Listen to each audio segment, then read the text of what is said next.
예수님께서 종종 제자들에게 하시는 말씀이 믿음이 적은 자들아 탄식하셨는데요, 나무라시기보다는 믿음을 더 가지기를 원하셨던 것 같습니다.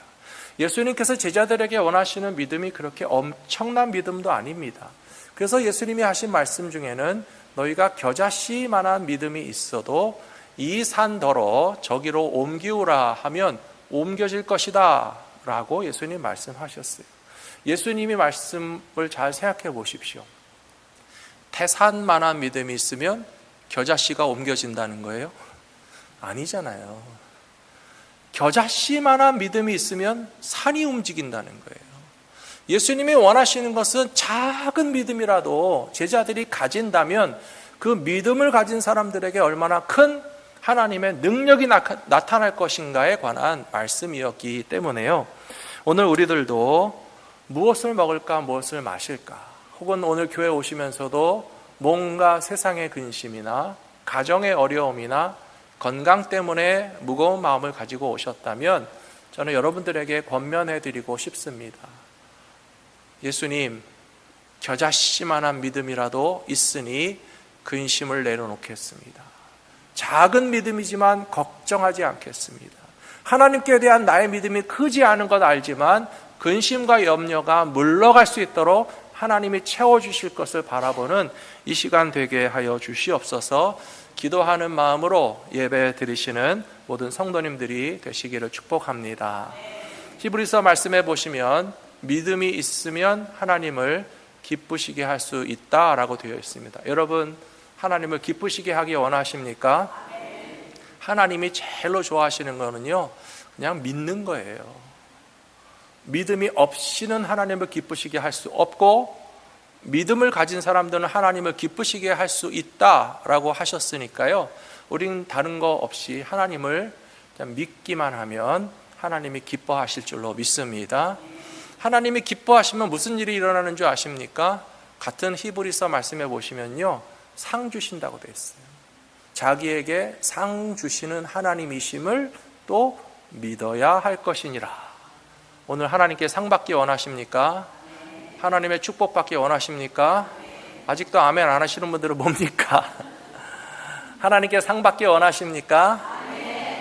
믿기만 하면, 자기에게 상 주시는 이심을 믿으면 축복하신다라고 말씀에 기록되어 있잖아요.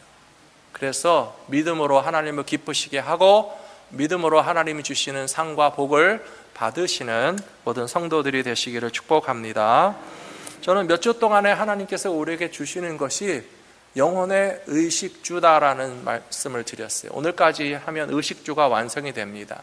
하나님은 우리에게 집을 주시는 하나님이세요. 세상에서 집이 없는 사람들은 홈리스입니다.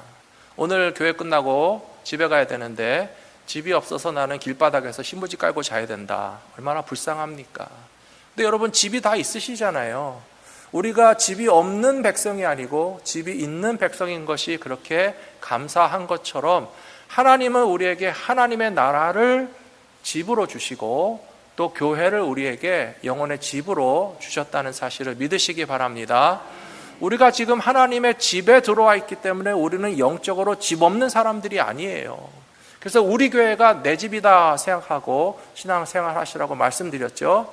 갈보리 믿음교회가 누구 집입니까? 갈보리 믿음교회가 누구 집입니까? 내 집이에요. 여러분, 목사님 집이라고 하지 마세요. 장로님 집이라고 오해하지 마세요. 교회는 우리 집이에요. 여러분, 크리스찬인데 우리 집이 없는 사람도 있어요. 여러분, 꼭 우리 집을 가지시기 바랍니다. 갈보리 믿음교회를 내 집으로 삼으시기 바랍니다. 지난 주일에는 또 영혼의 양식, 생명의 양식에 대해서 말씀드렸어요. 예수님이 우리에게 생명의 양식이 되기 때문에 생명의 양식이 되시는 예수님을 먹는 방법이 뭔지 아십니까? 예수님을 먹으시려면 예수님을 믿으시면 됩니다.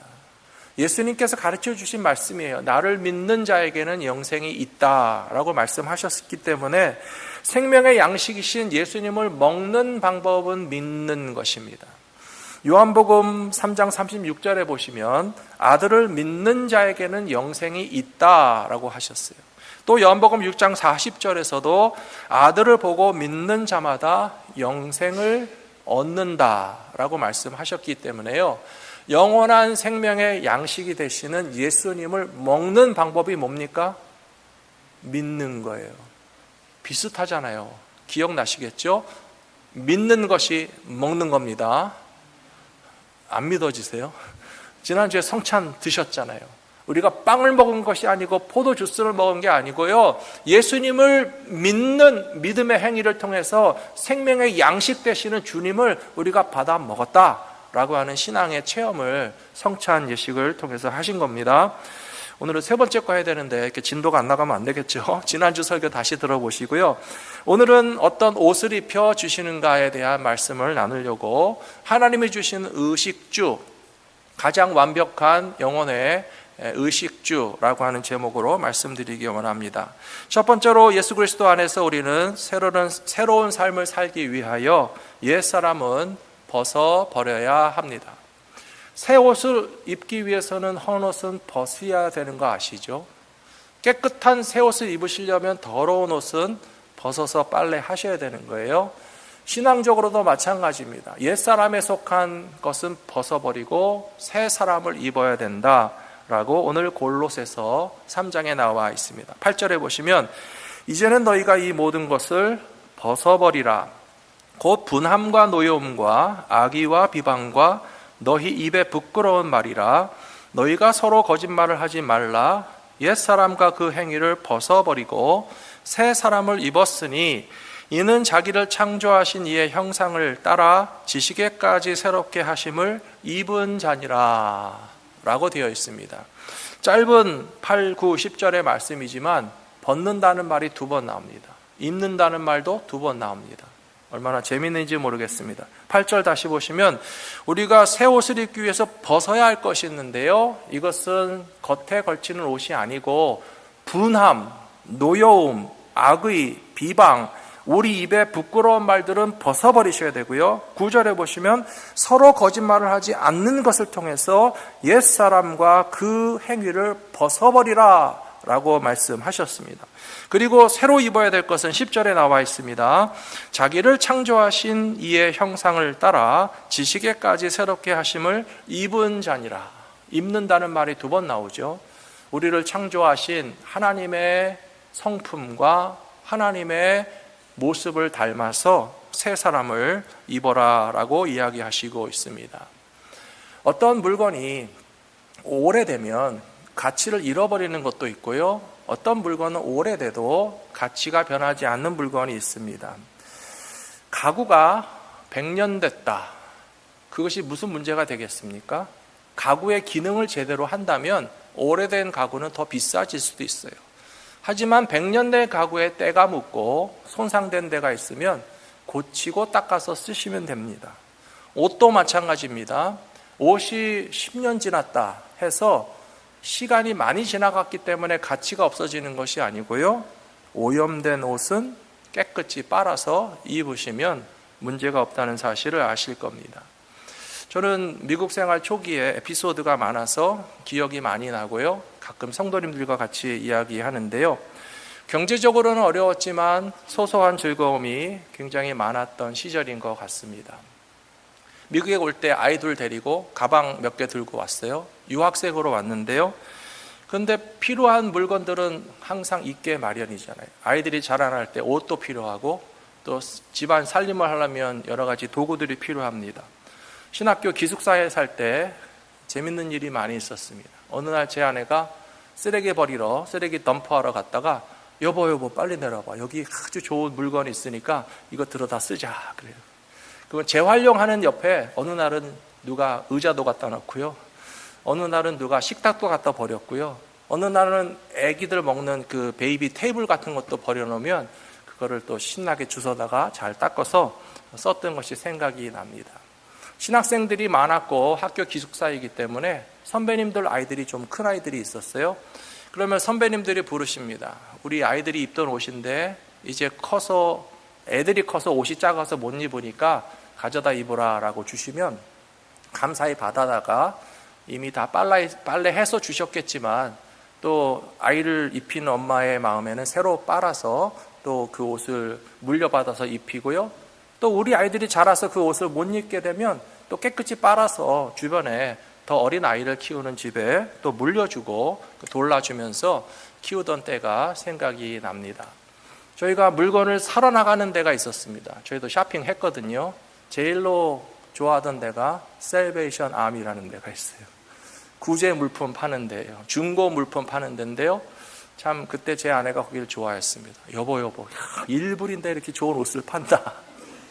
1불인데 셔츠도 있고 1불인데 청바지도 있고 1불인데 1불만 주면 그냥 없는 물건이 없어요. 그래서 거기 가서 1불짜리 물건 사다가 쇼핑해서 옷 사 입는 재미가 아주 쏠쏠했습니다.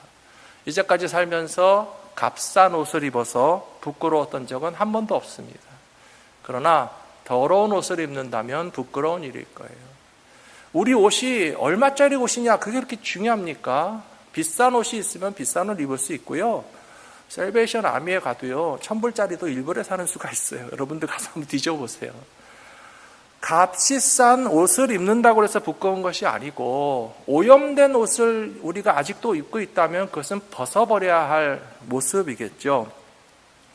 크리스찬들은 먼저 새 옷을 입기 위해서 벗으셔야 됩니다. 옛사람에 속한 구습과 분노와 노여움과 악의와 비방과 너희 입에 부끄러운 말과 특별히 서로 거짓말하는 것은 버려야만 새 옷을 입을 수 있다는 사실을 기억하시는 우리 성도님들이 되시기를 부탁합니다. 로마서 13장 12절에도 보시면 밤이 깊고 가까웠으니 그러므로 우리가 어둠의 일을 벗고 빛의 갑옷을 입자라고 되어 있습니다. 낮에와 같이 단정히 행하고 방탕하거나 술 취하지 말고 음란하거나 호색하지 말고 다투거나 시기하지 말고 오직 주 예수 그리스도로 옷 입고 정욕을 위하여 육신의 일을 도모하지 말라. 어둠에 속한 일을 벗으시고 예수 그리스도를 새로 옷 입으시는 우리 성도님들이 되시기를 부탁합니다. 두 번째로 예수님을 통하여 우리가 새롭게 입을 수 있는 영적인 새 옷은 우리들의 변화된 정체성과 신분을 상징하는 것입니다. 새 옷을 입는다는 것은 그냥 다른 옷을 입는다는 것이 아니고요, 우리 신분이 바뀌었다는 겁니다. 아들들을 군대 보내신 분들이 있으시죠? 아들들을 군대 보낼 때 마음이 어떠세요? 아유, 이런 애기를 군대 보내서 어떻게 하면 좋으나 한데, 군대 가서 훈련받고 군복 입고 딱 나타나면 아이고 좀 듬직하네 하는 생각이 드실 거예요. 똑같은 남자 청년이라도 군복을 입혀놨을 때랑 안 입었을 때랑 느낌이 달라요. 옛날에는 군인이 아저씨라고 그랬는데요, 요새는 군인이 애들이에요. 군인 총각이에요. 군인 청년, 군인 동생들 군복 입고 있으면 달라 보여요. 제가 중학교 갈 때 교복을 처음 입었습니다. 여러분도 교복 다 입어보셨죠? 6학년 때 중학교 가기 전에 정말 이제 중학교 가면 교복 입는다는 것이 되게 좋았어요. 유니폼이라는 걸 처음 입어봤기 때문에 머리 박박 깎는 건 좀 아쉬웠지만 그래도 교복 딱 입고 모자 쓰고 학교 가니까 나도 중학생이 됐구나, 기분이 다르더라고요. 목사는 목사 안수 받을 때 목사 가운을 처음 입습니다. 주로 선배 목사님들께서 선물해 주시거나 입혀 주시는데요, 내가 정말 이제 목사가 되나 라고 하는 생각을 하는데, 선배 목사님들께서 목사 가운을 입혀 주시니까요, 제 마음가짐이 달라져야 된다는 것을 느꼈어요. 목사 가운만 입었다고 목사가 아니잖아요. 목사처럼 생각하고 목사처럼 말하고 목사처럼 행동해야 되는 것처럼 새로운 옷을 입는다는 것은 우리의 신분과 정체성이 달라졌다라고 하는 것을 겉으로도 드러나게 확연하게 증거한다는 것입니다. 누가복음 15장에 보시면 돌아온 탕자가 아버지에게 이렇게 얘기합니다. 아들이 이르되 아버지, 내가 하늘과 아버지께 죄를 지었사오니 지금부터는 아버지의 아들이라 일컬음을 감당하지 못하겠나이다 라고 이야기했습니다. 이 말의 뜻은 뭡니까? 21절을 다시 보시면요, 아버지, 제가 아버지라고 부를 자격도 없고 아들의 자격도 없고 아들의 특권도 누릴 수가 없으니 그냥 저를 좀 그렇게 생각하셔도 괜찮겠습니다 라고 이야기한 거잖아요.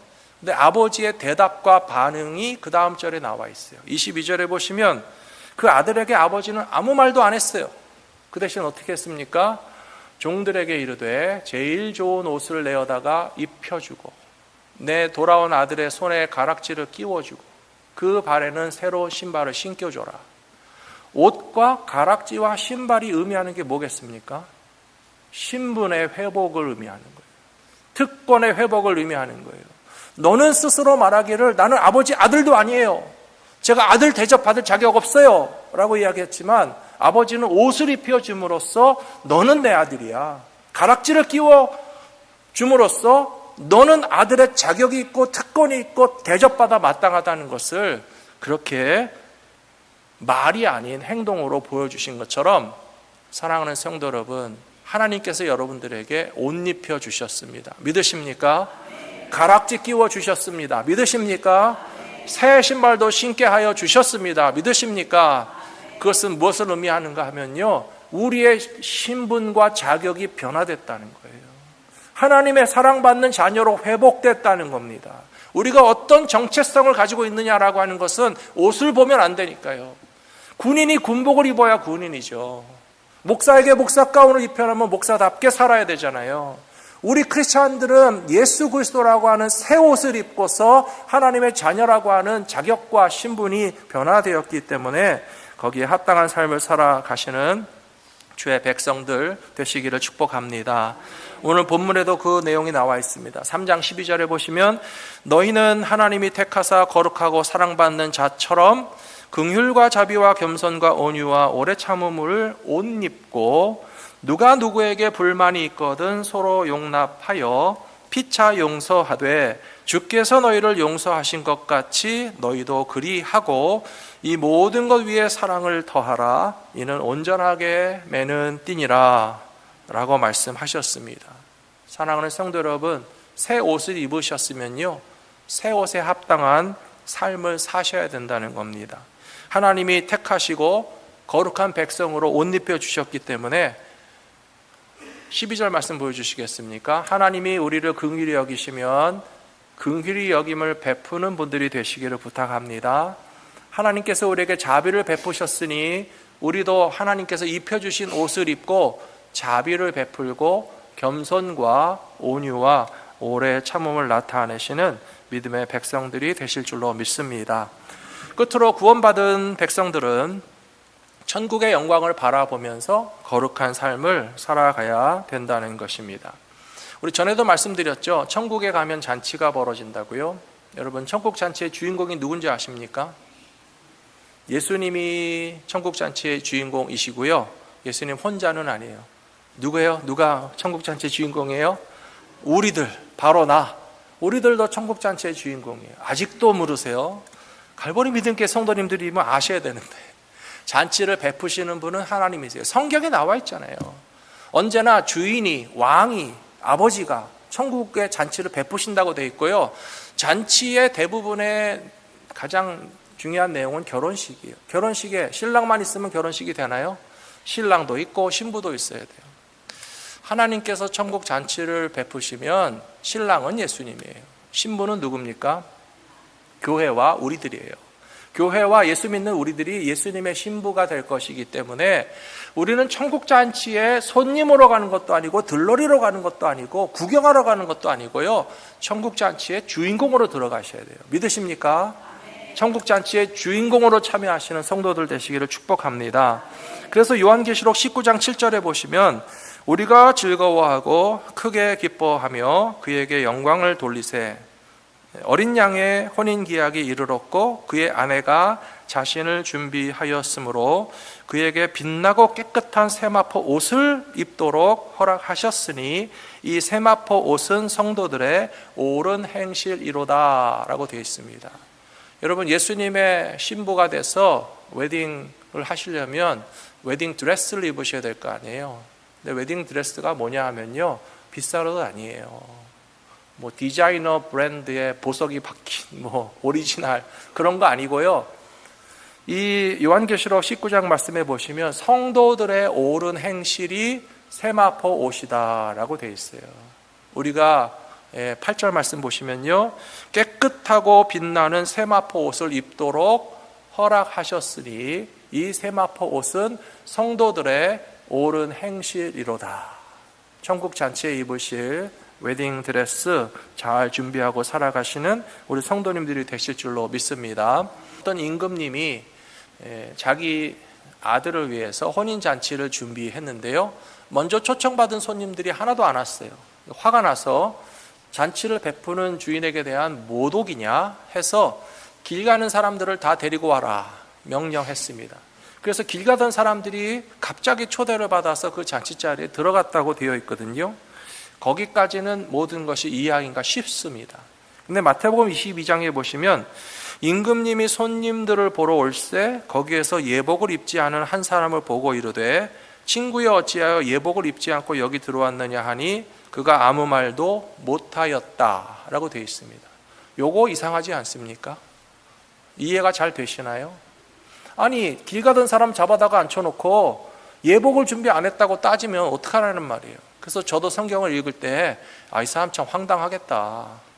처음부터 미리 부른 사람도 아니고 길 가다가 잡혀와서 잔치자리에 앉았는데 예복을 입지 않았다고 타박을 하니까 얼마나 헷갈릴까 하는 생각이 드시겠지만요, 요한계시록 19장의 말씀을 연결해보면 답이 나옵니다. 예복이 뭐라고 되어 있습니까? 세마포 옷이 뭐라고 되어 있습니까? 성도들의 착한 행실이라고 되어 있어요. 우리 스스로가 알고 우리 주변에 있는 분들은 아시죠? 집에서 새는 바가지 나가면 셉니까? 안 셉니까? 예, 집에서 새는 바가지는 밖에 나가도 셉니다. 평소에 행실을 보면 안다는 거예요. 길 가다가 잡혀왔다고 해서 이 사람이 예복이 준비 안 돼 있다라고 볼 것이 아니고, 길 가다가 잡혀온 사람이지만 이 평상시의 성도의 착한 행실을 통해서 예복이 준비되어 있던 사람은 어느 날 갑자기 잔치자리에 들어가 앉아 있어도 예복이 준비되어 있네 라고 인정을 받는 것이고요, 이 딱한 사람 임금이 뭐라고 하시는 분은요, 평상시의 행실에 착한 행실이 하나도 없었던 사람이에요. 그러니까 잔치자리에 들어와 있기는 한데 왜 예복을 입지 않았소? 라고 따지면서 쫓아낼 뿐만 아니라 그를 손발을 묶어서 어두운 데 내어 던지면 슬피 울며 이를 갈 것이다 라고 되어 있습니다. 사랑하는 성도 여러분, 우리가 예수님을 잘 믿어야 됩니다.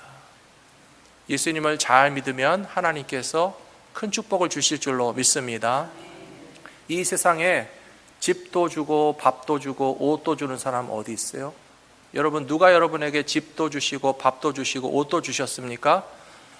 부자 엄마 아빠 만나셨던 분들은 집을 받으신 분, 밥을 받으신 분, 옷을 받으신 분 있으시겠지만 내 부모님이 주시는 의식주는 한계가 있습니다.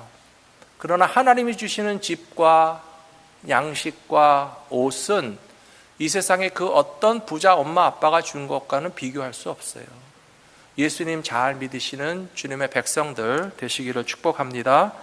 예수님 잘 믿으시면 하늘에서는 천국의 집을 주시고 이 땅에서는 우리 교회를 주실 줄로 믿습니다. 예수님 잘 믿으시면 생명의 양식 되시는 예수님을 매일같이 잘 먹고 그 영혼이 잘 되고 건강하시게 될 줄로 믿습니다. 예수님 잘 믿으시면요, 세마포 옷을 입으신 거예요. 천국 잔치에 신랑 예수님의 신부가 되어서 기쁨과 영광을 누리시기를 소망하며 살아가시는 모든 성도님들이 되시기를 축복합니다.